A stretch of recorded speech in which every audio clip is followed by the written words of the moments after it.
my second book, which is for Starlight. And I will touch a little bit on Secrets Mothers Keep. I do know in the audience tonight that we've got at least 2 or 3 people who've read it. Has anybody read Wishes? Yeah, excellent. I can say, oh, you have? All right. So I can't quite say exactly about that one, but I can, you know, just explain. Mike, would you mind giving me a glass of water, please, before I get started? Mike is my logistics engineer, okay, or husband, whichever you prefer. Where I'll start is just by saying who I am. The reason I say this is because sometimes I ring up and say I'm an author and I'm available as a guest, to be a guest speaker, and people say to me, oh, Linda Bettenay, never heard of you. And that is not surprising because I've only been writing for 3.5 years, which is fairly short in the duration of writers.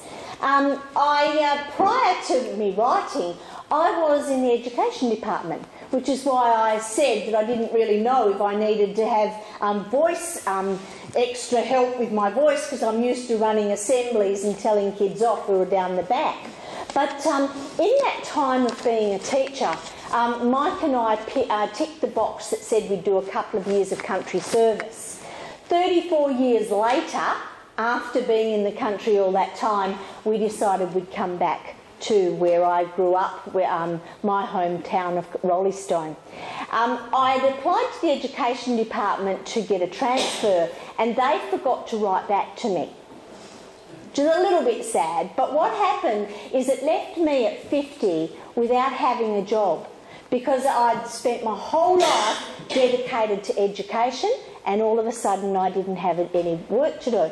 And somebody said to me that the town I was in has a local paper. The local paper is called the Roleystone Courier, and they said to me, the local paper doesn't have anyone to run it, why don't you take it over? It'll only take you a couple of hours a week. Now, anyone who's had anything to do with local productions, it's not true. And the local paper in Roleystone is a very well-loved and absolutely adored magazine that's been going for nearly 40 years. I've been doing it for the last 10. And it is a wonderful thing to do. It's all about local people doing local things locally. And I've just shown Judith that her relatives are in it. They often are in it, actually, in the Roleystone Courier. And I really enjoy doing it. My brother says it's a natural job for a gossip. Don't know about that. But I do enjoy doing it, and I enjoy doing the whole lot of it.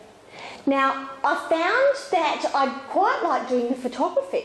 I didn't mind that. I don't even mind doing the ads. But the part I really like is going to interview someone, particularly an old person. You go to an old person and you start getting their stories down, and they start telling you these yarns, and you've got to coalesce that into a small piece of a small bit of an article, which usually is only about 200 words. And I found that that's quite an art form. That's the art form of journalism. So I've been doing that for, as I said, for about 10 years now. But I started to say to Mike, I needed a bigger challenge. I wanted to write the longer form, the novel. I didn't quite know at the beginning what I wanted to write about, but I knew immediately what my genre is. And I'll go to this side of that slide and show you a picture of me, and you can tell that's my sister and myself, and you can tell which one I am because I've got the same hairstyle all these years later. And I'm sitting on a creek in our orchard, and our orchard's in a place called Carragullen. And that orchard we've owned since 1901. So we've been on that place for a long, long time. Going back to what my genre is historical fiction. It's putting down the tales of some of those people that I've interviewed over those years and getting those pictures down, and it died. Oh well, we had it for a while. It died. I don't know if the rest of it died, but that's died. Their freezer's gone too. Look, I'm going to keep on going, guys, if that's all right. So I knew that I wanted to tell historical fiction, but I had to wait for a little while to kind of get that gem of an idea. Is anyone an author in here? Has anyone written? Because before you start, you've really got to get that real spark of inspiration. And I got it with my first book, Secrets Mothers Keep. But I always knew that most of the stories that I had to tell hadn't come out yet. And those are the stories that have started in Wishes for Starlight and that are coming out now in my third book, which is called The Apple Core Wars, which none of you have read because I haven't finished it. I'll keep on going. I've got a great screen. I can see what I'm talking about. With Wishes for Starlight, I dedicate that... Oh, it started again, so it might just come on by itself. For Wishes for Starlight, I dedicate it to some fabulous storytellers. And the picture that you may see or you may not in a minute is a picture of my grandfather and my father. And they weren't great at the written word, but they were great yarners. And they used to tell me stories about the olden days. And I suppose they, more than anybody else, inspired me to actually find out a little bit about the place I came from. And when you do start to read Wishes for Starlight and you read the first chapter, which is about young Arthur, and Arthur's under this floor and he's crawling underneath this hotel, that's my grandfather. The story about Starlight and the discovery of Starlight is his story, because he's the one who lived through it. I also dedicated a little bit to my mum, and the reason being that I want to take you back now. I'm not this age. I'm 16 and I've got attitude. And I've just found out that my mother has been asked to go to Armadale Senior High School and do a talk to the Year 11s on local history. And I'm mortified because everyone's going to know I've got a mother. And she's going to wear something absolutely diabolical and she's going to talk about local history. And I really didn't want her to go, and I screamed and yelled and did everything that you could. Right at the end, I stamped my foot and I said, "Mum, nobody is interested in local history." Funny thing is, I had a gene and it turned on when I was about 40. And all of a sudden, I became really interested in history, the history of my place. I didn't want to see the pyramids anymore. I wanted to know where this building came from. And I find that so everywhere I go, the first thing I do is I go and find the museum. Or I go and start asking questions about this place. And I bet every single one of you can relate, because otherwise you wouldn't be in this organisation. So I suppose my stories, I have to, say thanks to Mum. Now, why do I write fiction rather than non-fiction? Because quite a few times when I talk to historical societies, they are more interested in the actual facts. But I want people to learn about things, and I've found that if you dress actual facts up in a nice little story, you'll get more people reading it. So I don't apologise for writing, I call what I write faction. I stick to the fact as much as I can, but if it's not there, I'll go anywhere you like. So when you read The Secrets Mothers Keep, I'll say it's 90% true. If you read Wishes for Starlight, I'll say it's as true as I can make it.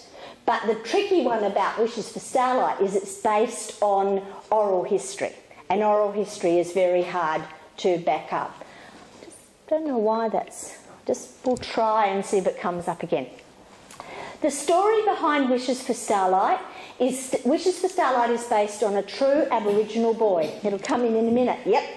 And he's on your screen right now. This is like magic. And he's an Aboriginal boy who was born in Canning Mills in 1889. Does anyone know where Canning Mills is? Yeah, just up there. Oh, well, this is why I like talking to historical societies. They know stuff. Canning Mills was the first of the timber settlements, and it was the first settlement in the Perth Hills.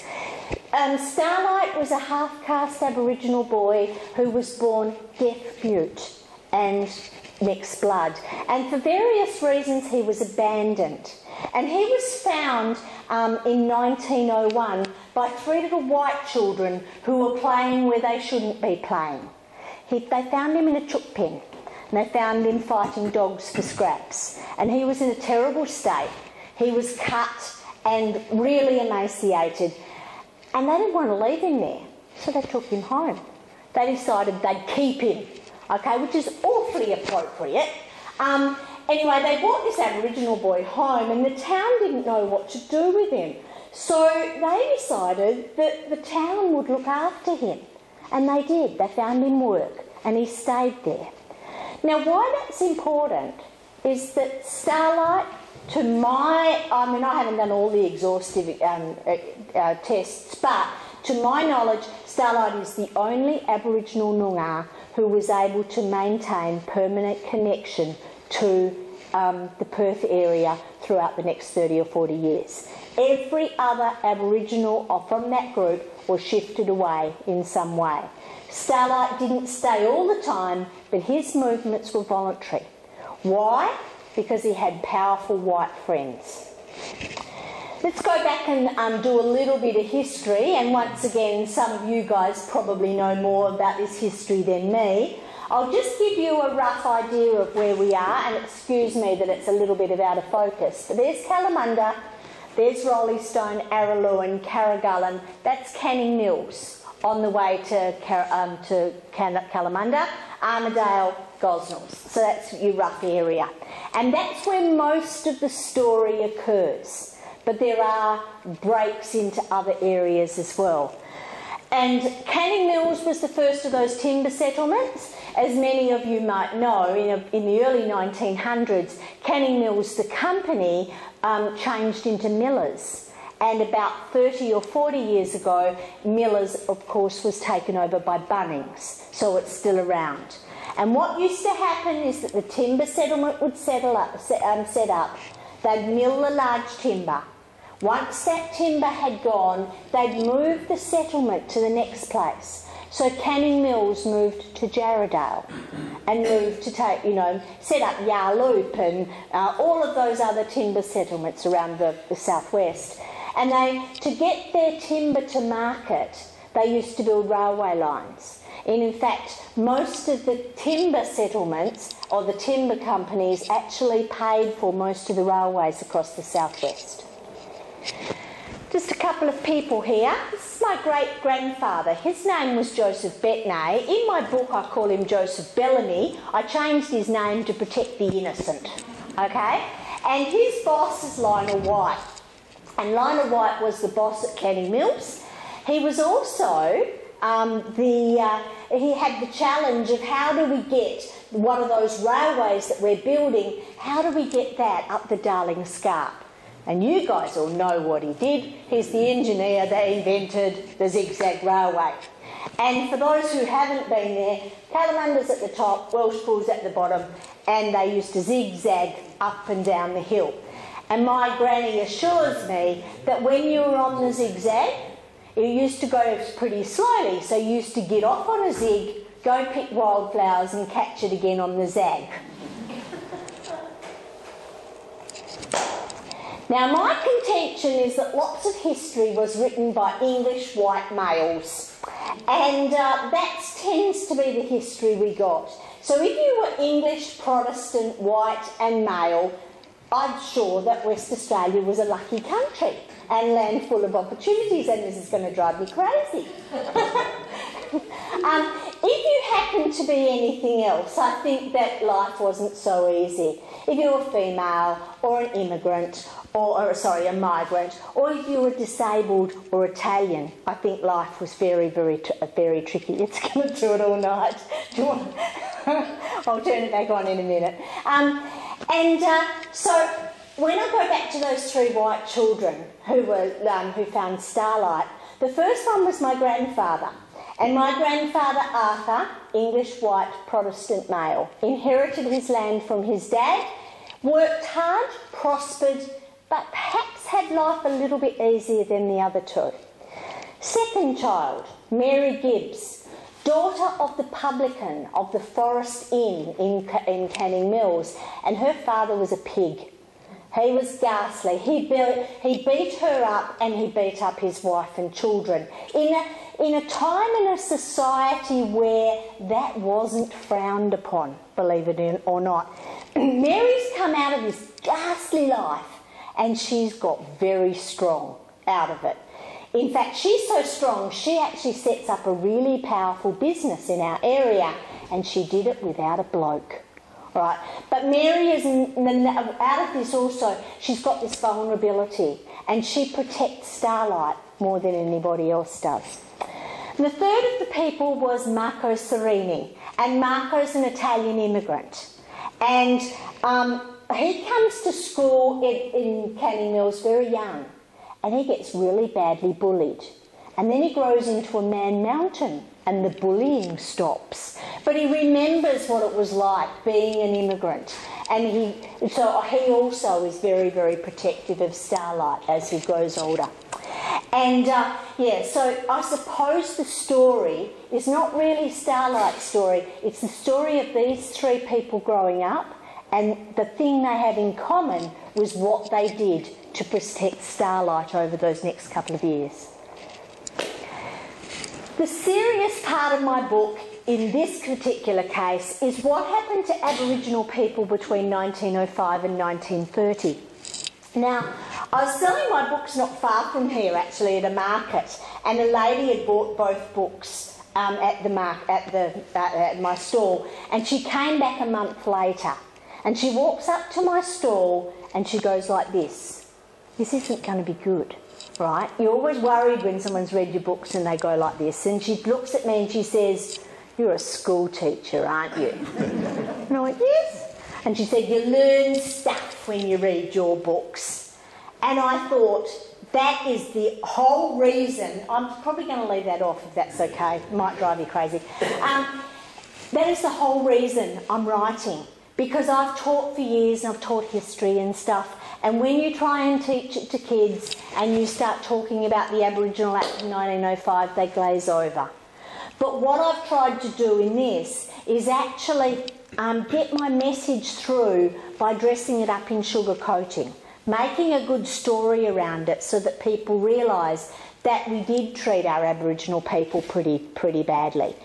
And I hope that I do it in a way that doesn't scare people too much. Now, I'm not going to go right through the whole of the Aborigines Act, except to say that we reclassified Aboriginal people in 1905 with this Act as wildlife. We put them into the Aborigines and Fisheries Department.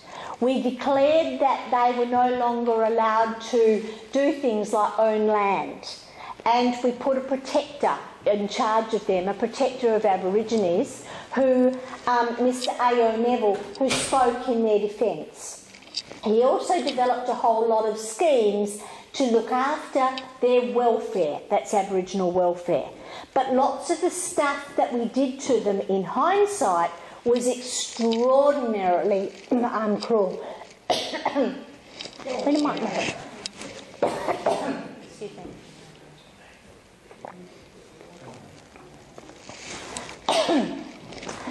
So, I might just move on to the next bit. The other serious part of my story is about World War I. And, excuse me, I just might take a second. There's been lots of challenges tonight. The other thing I think is really serious in my story is about World War I. And as I said, World War I affected everyone. It affected those who went and it affected those who stayed. And I take the three Bettenay brothers and I looked at them in quite a bit of detail. Arthur, the one in the middle, he went to the war and he got a bit of shrapnel wounds, but he came back after the war, and that day he went and saw his girlfriend, went back to the farm, and it seemed like it didn't affect him very much. He never mentioned it throughout his life. His older brother, he'd been in the army before the war, and he was extremely badly injured. His injuries were that he was blinded and he was maimed, he was crippled. And when he came back from the war, he tried to get on with life, but he couldn't. He just couldn't see a way that he could live in this time. And he took his own life. And he took his own life in our dairy. And I'd kind of always known this story. And then I started to research it. And I found out that he took his own life, but he was blind and crippled. And to be able to shoot yourself if you're in that situation, you needed to have someone to help you. And I found out his own father was the person who assisted him to die. And that really kind of struck at me when I was writing it. One of the few times I've written that I was actually crying as I was actually typing the story.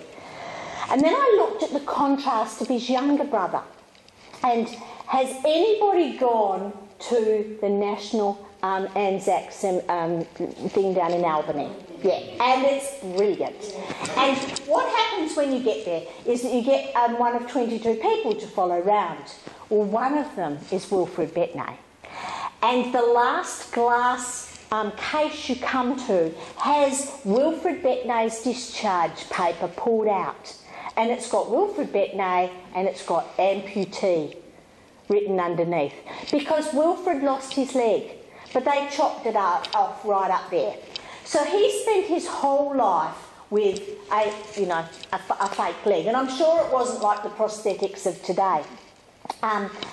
Wilfred, contrast to his elder brother, he got on with life really well. He was a great tennis player before the war, and after the war, apparently, he still played a mean game of tennis. Though according to my dad, he used to get a little bit shirty if people used to put the ball any further away than that, which is quite hard to reach. I also looked at the war and how it affected others, how it affected, say, Mary Gibbs. Now, Mary wants to build her profession. She wants to build her business up. But this is a time when little ladies are meant to be sitting at home knitting balaclavas. They're not meant to be going down to banks and trying to get bank loans and build businesses. So she had that challenge of what she was going to do through the war. And then I looked at the Serini family, the Italian family in this. Now, the Italians weren't against England in the war, but they weren't really pro it either. They didn't particularly care who won out of England and Germany. They didn't like either of them. So the Italian boys didn't go. 4 Italian brothers sitting on orchards when all of the English people and the Australians went off to war. Guess who got rich? The Italians. And then these guys come back maimed and, well, often many of them had died, and they see that the Italian immigrants have got rich while they've been away. And it's that type of contrast. One of the things that really fascinated me when I really looked into this era was how we always pretend that Australia's equal, and it's not. And the thing that I've got up there at the moment I was on Trove, and many of you probably spend far more time than you should on Trove, right? And Trove, for those who haven't found out about it, is the digitalisation. It's the museum, the National Museum's website, but the bit I like is the digitalisation of the newspapers. And I was reading a lot of newspapers of the time to try and get some ideas for my story. And I was reading about a kid called Dickie.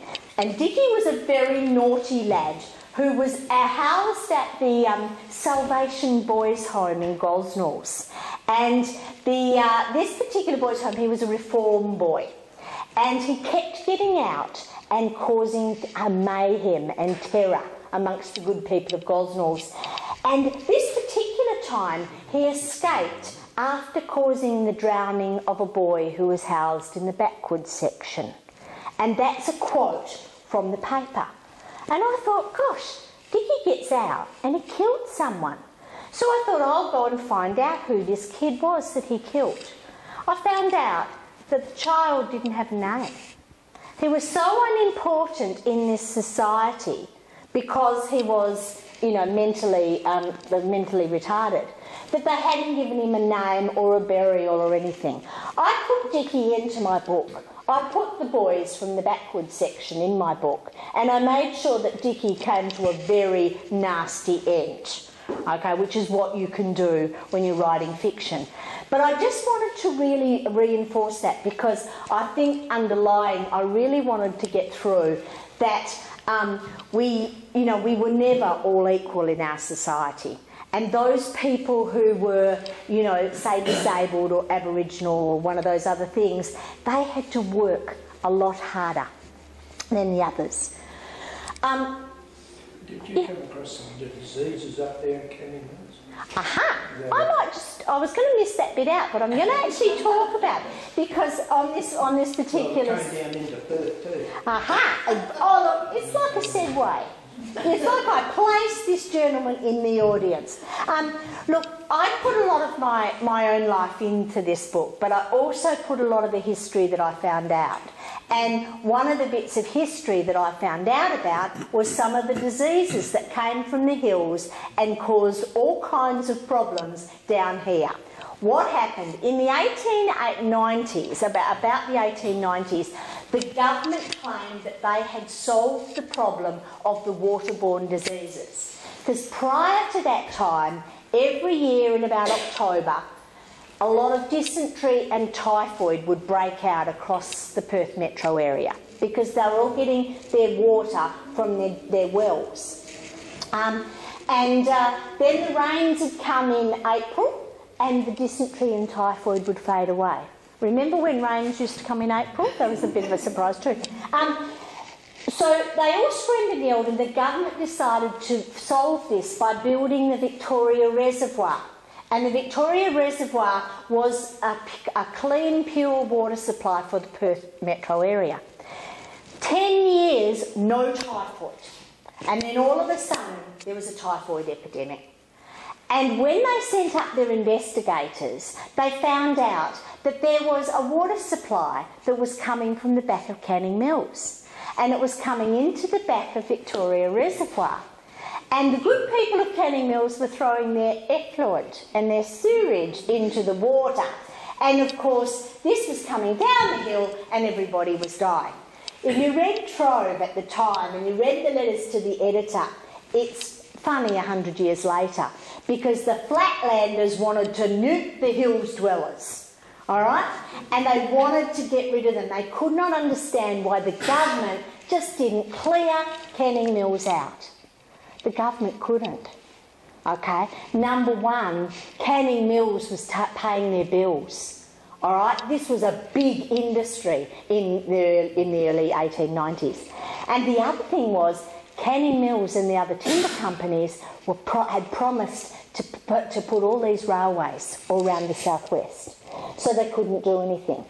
And then I kept researching about the typhoid, and I found out that typhoid affected my own family.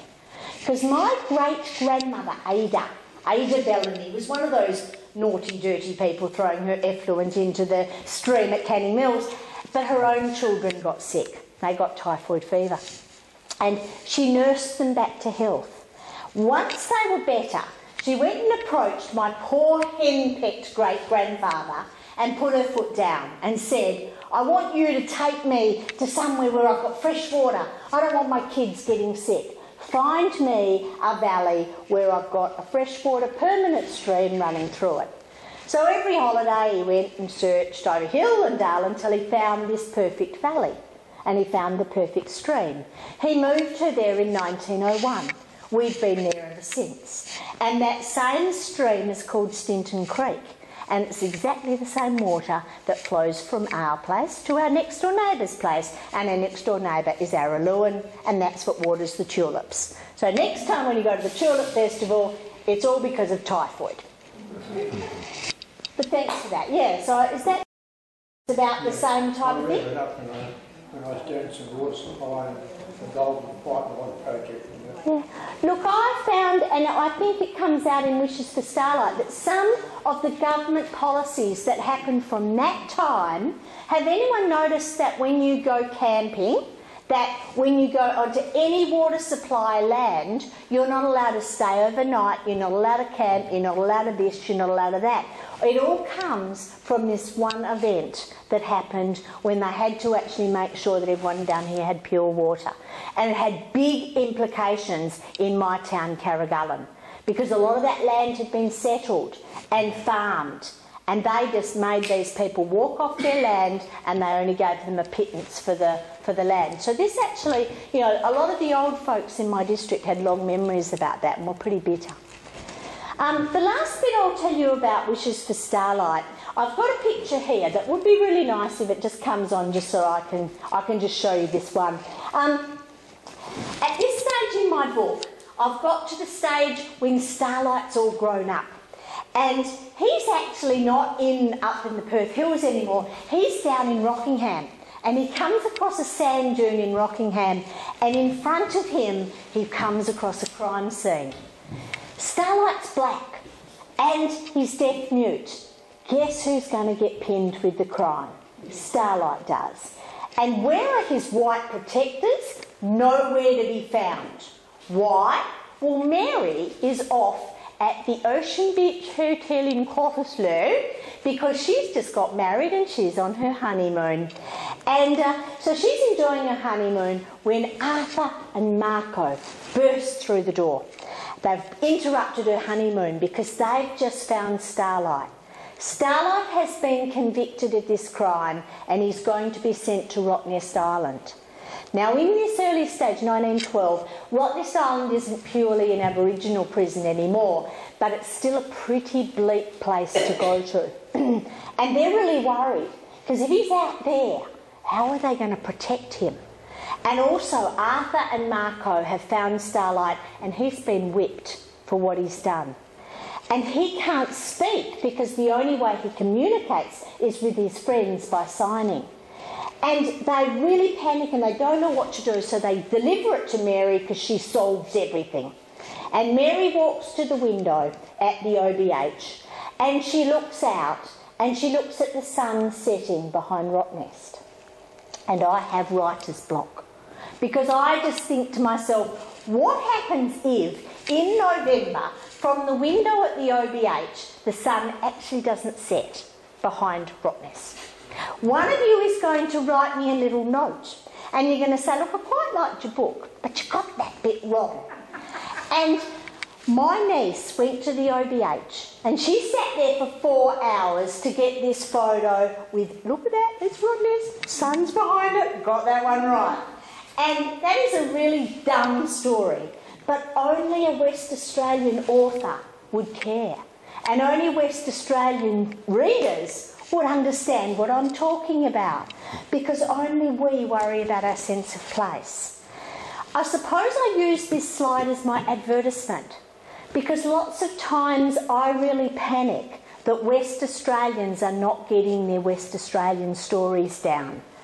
The only way we'll get more of a West Australian culture is if we all write our stories, all of you with those stories, we've got to get them written.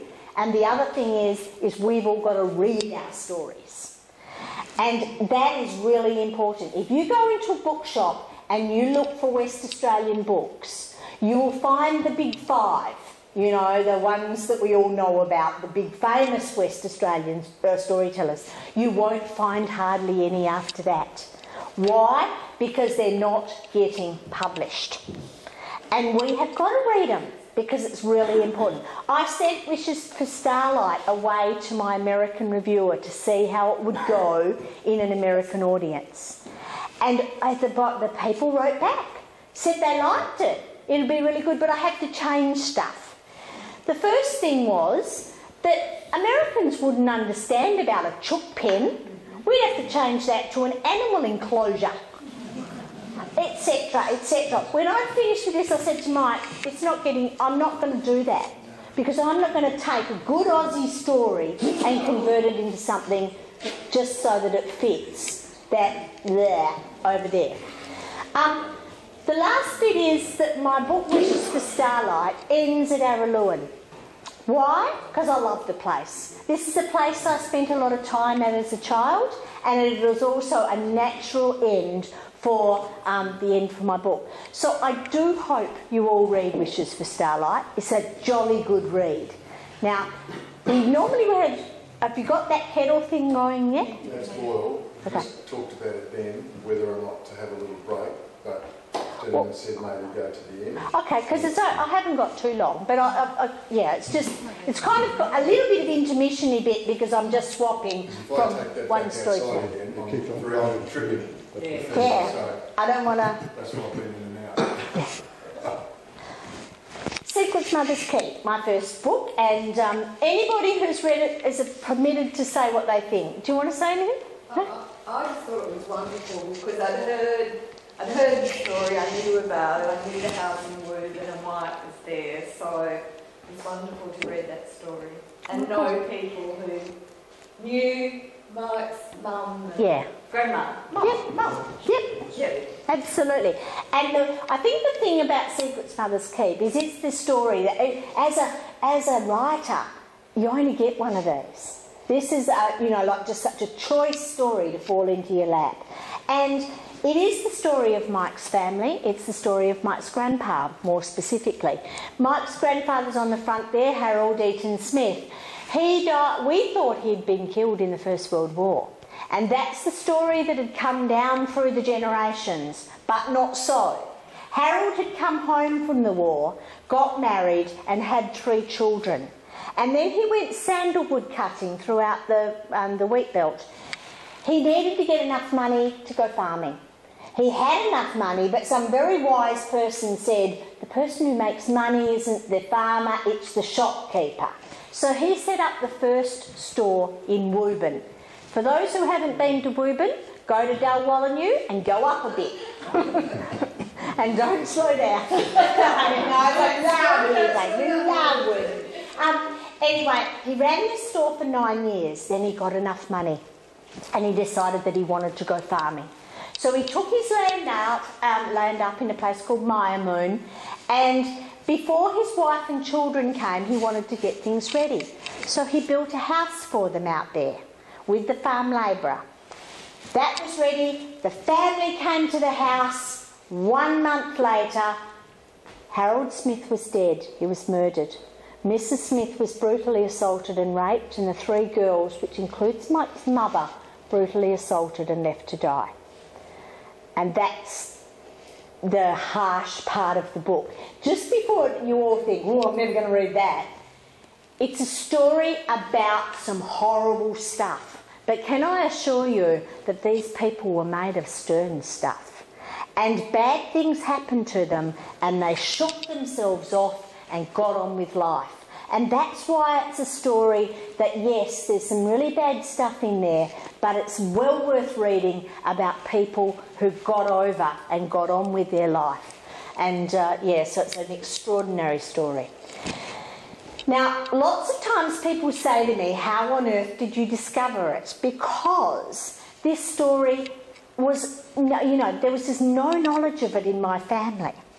And we found out about it because of that particular house that I'll call the murder house, that some of you who know Woburn well know very well. That house isn't on the main street, it's on the second street back. And trust me, no other house in Woburn looks like that. Right? This is a bit better than your average Woburn house. Mike's brother was at his house packing his mum's possessions up because she was going into care. He packed up a photo album and a photo fell out and fell at his feet. He picked up the photo and it was his mum, Peggy Smith, standing in front of that house, but obviously a long time ago in the 1930s. He turned it over and in red, written on the back, was house now owned by Monica and Tony Little, who run the post office. Usually that would have just been cast aside. But Terry looked at it and thought, Monica and Tony Little, that's the same names of the people who've just taken up the service station in Denmark. So he took this photo down to the servo, passed it over and said, do you know anything about this? The guy looks at the photo and he says, that's my old house. Wow, look at that, it's in Woburn. And did you know now somebody's taken it and they've made it look gorgeous, they've done it up. And he said, who's the lady? And Terry says, that's my mum. He says, oh, gee, I wonder if she lived there before or after the murder. And Terry says, wow, my mum lived in a house where there was a murder. It's a bit exciting. I might ring up my brother and find out about this. Rings Mike. Says, did you know about this? Mike says, no, but I'll ask my wife because she knows everything. Well, I don't, but I do know Mr. Google.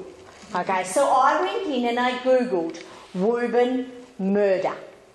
Try it. It's an interesting challenge because you put those two words in and your screen fills up. Why? Because this was probably one of the biggest murder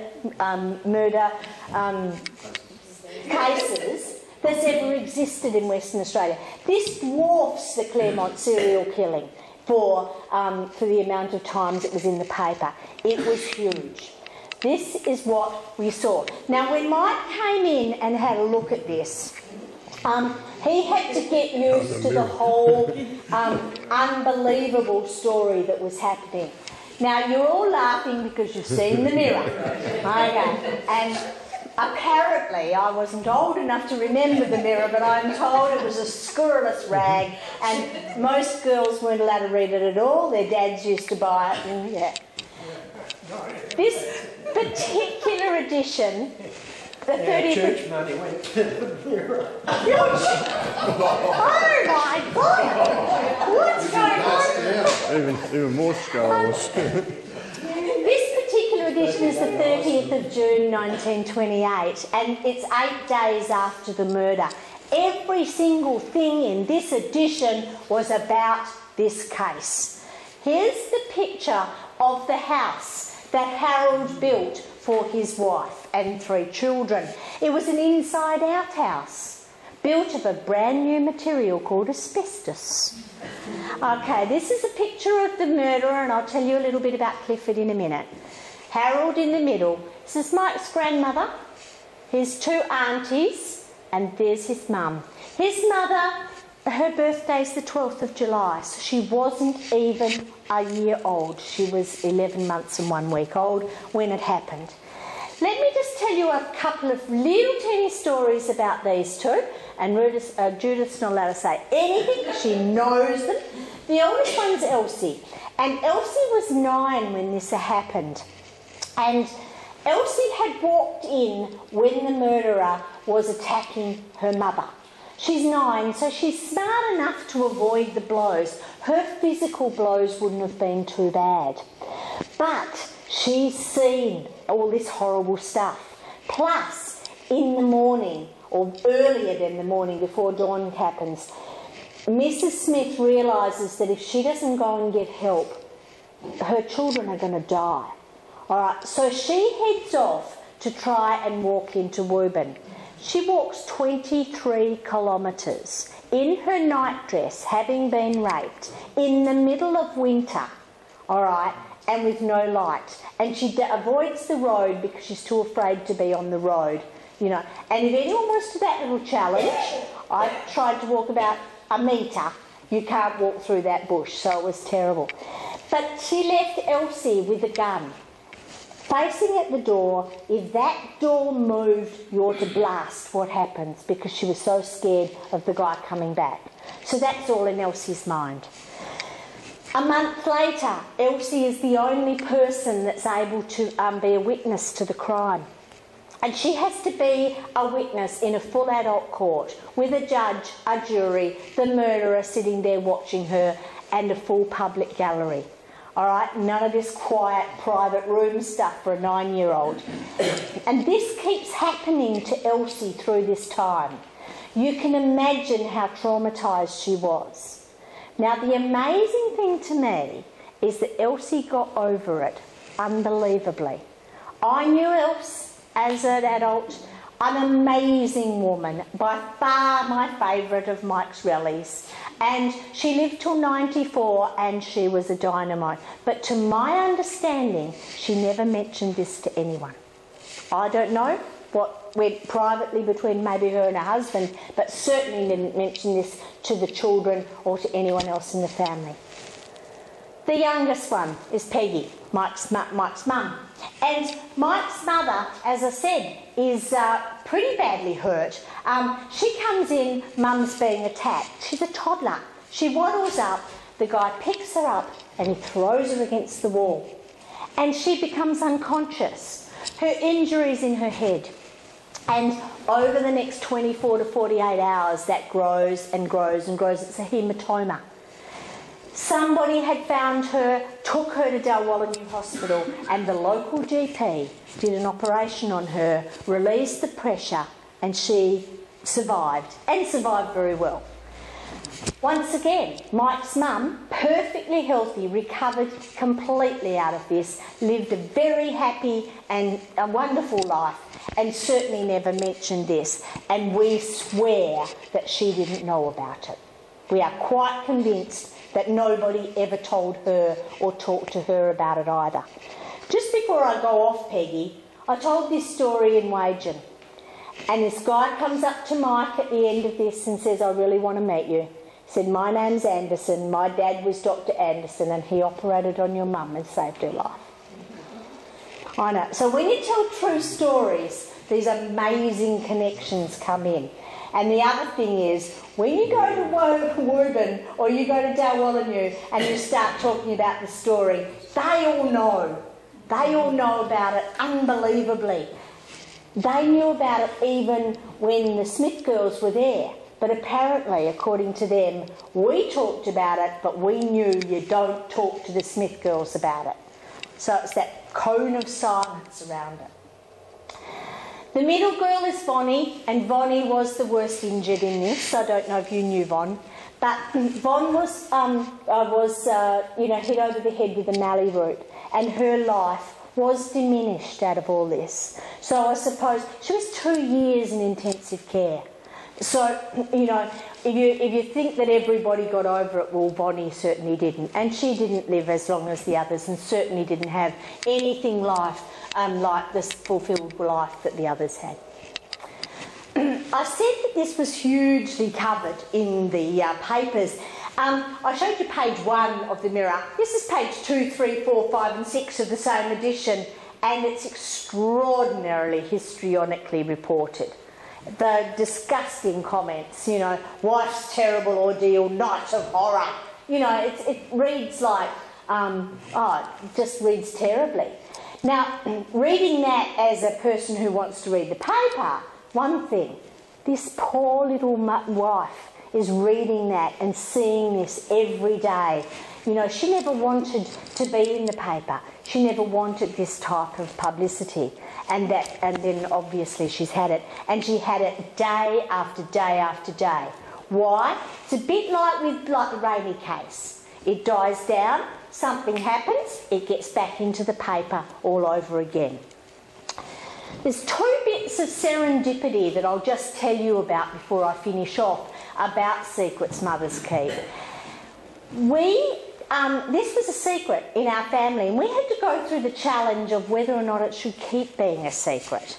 But these 2 things convinced me that something out there wanted me to tell the story.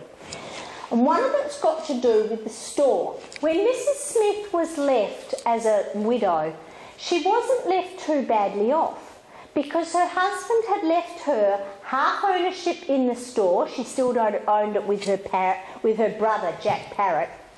She was also left the shop, and she was left with life insurance, which is pretty rare in 1928.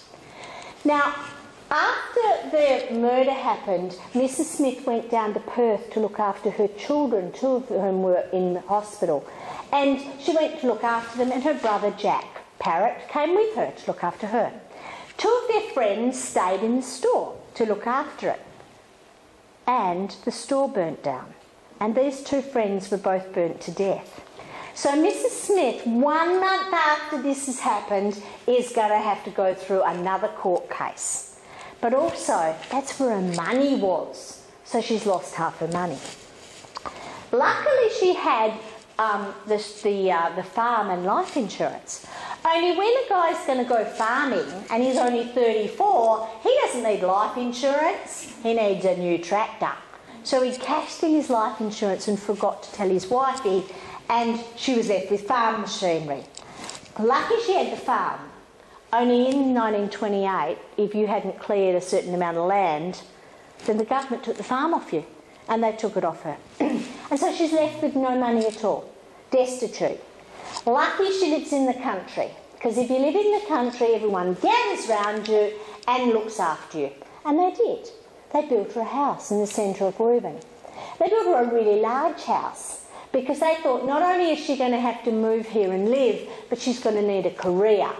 So her career that she did for the next 10 years was to run the boarding house in Reuben for itinerant men. Not my job's choice, but that's what she did. That house, many years later, became the guy that owned the post office's house, and later got picked up by a renovator who turned it into a stunning house, took that photo. And if that hadn't happened, we would never have found out about it. But no murder ever happened there. So that photo falling out of that photo album and being called the murder house led us on this trail to find it all out, but none of it actually ever happened. And the other bit of serendipity has got to do with the murderer. When I wrote my story, the first part of it was cathartic. I just wanted to get this story down because horrible stuff had happened in our family. And my first version of it, I had the murderer as someone pretty dead-earned horrible. Okay, he'd done a horrible thing. And when I'd finished the draft, I decided to do some research. For anyone wanting to write, this is the wrong way to do it. You're meant to do your research before you write the book. Okay, but anyway, I didn't. I went on to try and find out about the murderer, Clifford Hume. I knew that he'd been born in 1901 in Leeds, in England, and that's it. I looked him up on Ancestry.com. A favourite website of yours? I bet it's not, because it's very confusing. And I found out an interesting thing. Everyone in England's called Clifford, and they were all born in Leeds in 1901, and none of them moved more than 5 miles away. Look, there was at least 250 Clifford Humes that could have been the one that I wanted. So I looked at 4 of them. That's it, just 4. Before getting off the computer and going in and saying to Mike, I give in, I don't care, the book stands. 24 hours later, I got an email, and the email said to me, why are you researching Clifford Hume? Now, I'll repeat, I was on a website, and somebody's sending me an email from a website, which I thought was a bit weird. Second thing is answering that question. How do you answer that tactfully? Well, I did, and I said, because he murdered my husband's grandfather. Kind of tactful. And he replied and said, I'm sorry, that was my grandfather. Okay, I've just found out. I didn't know Clifford had any relatives. He didn't have any relatives in Australia. I didn't know he had a grandson. Oh my gosh, what am I going to do? He's going to read this book and he's not going to be very happy about what I've said about Grandpa. Second problem, murder is a gene and it passes down the generations. He's going to find out he hasn't finished off the family. He's going to come out and murder my hubby. Yeah. That obviously is a job. But we didn't quite know what we were going to do. What we did do was talk to this guy. And we found out, such an amazing story that, is the story that's in the book. And the worst part of it was that I had to rewrite the book. I had to rewrite it based on what I now knew about Clifford Hume, which was very much different. Now, before I tell you what he told me, I will tell you why I got contacted. He knew that his grandfather had run away from England in 1921. He'd done a small misdemeanour and he'd been told to go to Australia and lay low for a few years. When the dust settles, come back home. So he was laying low, only something else happened, and he was executed for murder in 1928. Now, the family in England didn't know what he'd done, because England and Australia, it's not easy to find out the information. All they knew was that he'd been executed, and so many years later, grandson is trying to research what went on. He pays for an alert on Ancestry.com. If anyone from Australia lands on my grandfather, I want their contact details. 250 guys there were that could have been Clifford Hume, and I landed on 4. And one of those was the person that put me in contact with his grandson. And that's what I meant about the serendipity of needing to tell this story. Clifford wanted his story told. I don't know if you believe in that, but I certainly do. Let me go back and tell you what Clifford was like according to his grandson. He said he was born as a slow learner. He went to primary school, but he couldn't learn to read or write, so they kicked him out at 10. All right? That wasn't a problem in 1900s because you just went to work. And he got a job in a bootmaker. He was a tall lad, and even though the law was he had to be over 12, they just put his age up. They said he was 12, even though he was 10. That was great until 1916, when the Conscription Act came in, that said that anybody 18 plus, single and 18 plus, had to join the army. And Clifford got caught up in that and got caught up and put into the army. And he was really only 16. So they put him in the army and gave him a gun. But now he's not just got those small problems he had as a child. Now he's hearing voices and having moods. He's got schizophrenia. He's got schizophrenia and he hasn't got any treatment. And they put him in the army and they give him a gun. This isn't going to be good. And it wasn't good. But when you're naughty in the army, the great thing is that they write it down. And many years later, a researcher comes along and checks and finds out that Clifford Hume got court-martialled. And one of the witnesses in his trial was a doctor. And the doctor said, Clifford Hume has schizophrenia. And this could be a problem, but I have treated it. And as long as he takes the tablets I've given him, he will be normal. And this is exactly what he said. He was normal. He was normal enough to come back after the war and go back to England and learn to read and write.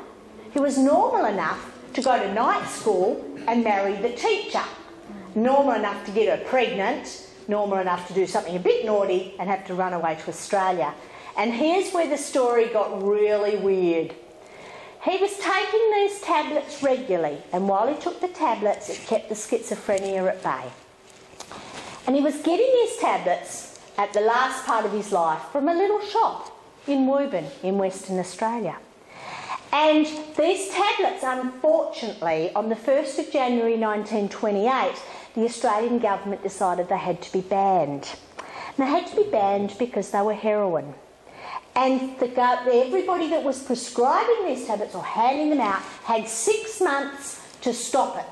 And if they were found doing it after the 1st of June in 1928, the person who was doing it would go to prison. So Jack Parrott and Harold Smith get together and say, well, what are we going to do about this guy? He's taking these heroin tablets. I know. We'll take him to the farm. He can help build a house. We can get him off his tablets. And everything will be great. And they took him out to his farm and they got him off his tablets and his schizophrenia came back. And he did this horrible thing while he was on a psychotic episode. Now, I've told you that, but trust me, I haven't read the book. It just is really interesting. It was fascinating for us to find that out because it put a context around this terrible thing that had happened. It's much worse if a terrible thing happens in your family and there's no reason for it. But to find out this person wasn't actually a bad person, but he had a situation that led to this happening, gave it a really good context for Michael to get used to the whole idea and made it a lot easier to live with. But it also, turned open some really interesting stories that happened in the family. The last little bit is that we went back, after we found this out, we went back to Dalwallinu and Woburn on a fact-finding mission. And we went back to Dalwallinu Cemetery and Mike introduced himself to his grandfather, his grave. And he stood there and he said, "This is so sad." Because part of keeping that secret means that none of his family has come back to see him. We didn't know he was there. And so he said to me, "I want you to tell Harold's story. It's time to tell it." It is Harold's story. It is Clifford's story. It is not Mrs. Smith's story. Some people who know Woburn well will know that I have changed Mrs. Smith's name. I have changed her character. She did not want her story to be told, so I've made her a bit fictitious, but the other people in it are very real. And the last place is that as I said earlier, I'm an Australian author, but I'm an Australian independent author. I don't have a publisher. I publish myself because I run that courier, and that's a publication, and I publish it once a month. Mike and I do it all. We do the layout, we do the production, we do the whole bit, and part of that means that we have to do the sales. You were lovely enough to say that you would probably try and get my book in Dymocks. Interesting thing is, I don't put my book in many bookshops for lots of reasons, but the main one is that there's too much competition. I put my books in funny places, like the Williams Woolshed and the Augusta Lighthouse, where there's not many books. You see, because I've got more chance of selling them in places like that. And the other thing is that Mike and I go around. We've got the caravan with Linda's books on the side, and we go around all these different places. That was last year. This year we're up to 64, I think, yeah. So we go to lots and lots of different places, little country towns and big country towns, and we sell our books like this because we found that that's very effective. And you're all thinking, wow, I wonder where we could get hold of these wonderful books. And you guys are so lucky because we bought some tonight. And we bought them for the very special, cheap, Maynard's only price of $25. And yes, if you would like to buy books tonight, we would be really rapt if you did. And we have FPOS, just in case that makes it easier. We are grovelling here. Just before I let you go and I open up to questions, I just want to tell you a little wee story. And this is, when you're in independent, you can do all of the publishing bit. The only bit you can't do is the printing. And you have to, unless you've got a printing machine in your back pocket, you have to go to a printer. So we went to a printer and got a quote. And printers are tricky devils. Because what they do is they give you a quote, and they say, for 2,000 books, it'll cost you that much. And for 4,000 books, it'll cost you that much. And you say, wow, we can get an extra 2,000 books for that much. What a bargain. So everyone gets, you get sucked in, and you buy more books than you want. Well, we did. And we carried our books back to our place. And that's all right, blokes, because we have a big shed. So we put these books into this shed, and there was a mountain of them. And I stood back and I was proud.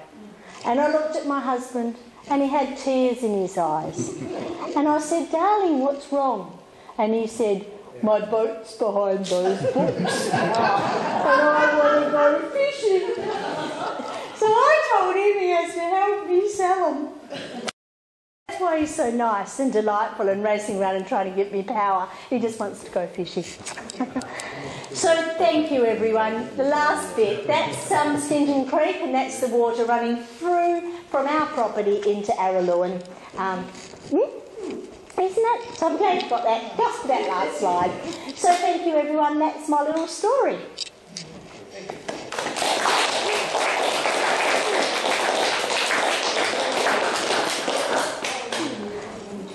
Would you like to have any questions? Anyone want to yell at me or throw things or? The first book, Wishes of Starlight, is purely fiction, or factual. Yeah. Faction, as you said.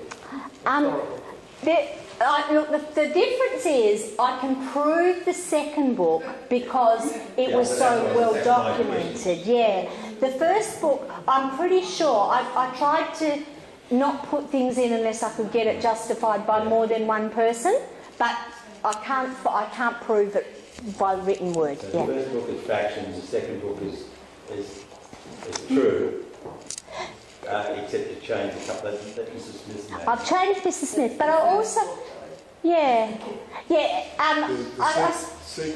Secrets mothers keep is about 90% true. We've changed my grandma, personality and name, but all those other features are true. And wishes for Starlight's probably about 70%. About 70%, I'd say, as a guesstimate. Yes, sir. Starlight, my mum used to say, around Dungarran area, there was a whole bloke who used to go and was called Captain Starlight. Yeah, it's a different Starlight. Starlight was his name according to the kids at Carragullen Primary School, and a bit like a lot of people named Aboriginal people, they just you just named him something. But no, he's no relation to that Starlight. Yeah. Just curious, that was it. Yeah. I had to, stick with that because that's what he was called. Yeah. Yep. Can I just say one thing also? With the Dr. Anderson, who saved my mum's life, his son Brian Anderson also gave me a transcript from the police. When Dad was on his deathbed, he had actually said again, this guy was schizophrenic. He was basically the first test case for insanity in Western Australia, and the government and the police said, no, that's it, we're going to hang him, make sure everybody feels safe in WA. That's one of the reasons he got hung. He was mentally ill, and at that era, nobody wanted to believe that, so they hung him. And I have a piece of paper that says that. So yeah, that makes it a little bit clearer again for me as well. Well, were there any other questions? Because I think that was just wonderful. Linda, thank you very much indeed. And we just have a tiny gift. You're going to have red wine, white wine or chocolates. Lucky we gave up on the old dry July bit, isn't it? Don't worry, you did us in. And I should, as well as saying thank you to Linda, thank you very much for coming as well, Mike, and being such a wonderful, supportive. He is good, isn't he? Thank you for helping solve all our problems. The freezers are still going. I've got the lady's number here. I'll do a ring so everything's great. You'd like me to draw the raffle? Okay. The lucky number is... Can you see it? We'll put it up the right way. Oh, the glasses on. Orange 22. Good looking gentleman in the middle. And he's given us some good talks too. Oh, good. And I think Linda had these, and they are wonderful. Hey, please take the courier. So I'm just doing the next one now that maybe won't have any of Judith's relatives in it.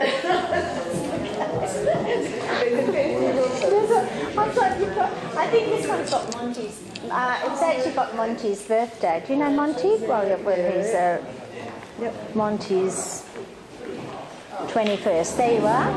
Whole stack of your relatives. And Sam, we hear on the radio, and Sam even had his photo in the Sam Colts in the West Australian on the page. Oh, okay, all right. Right there. So, That's Tuesday, red, white, or chocolate? Everything went wrong. I'll have red, please. Thank you.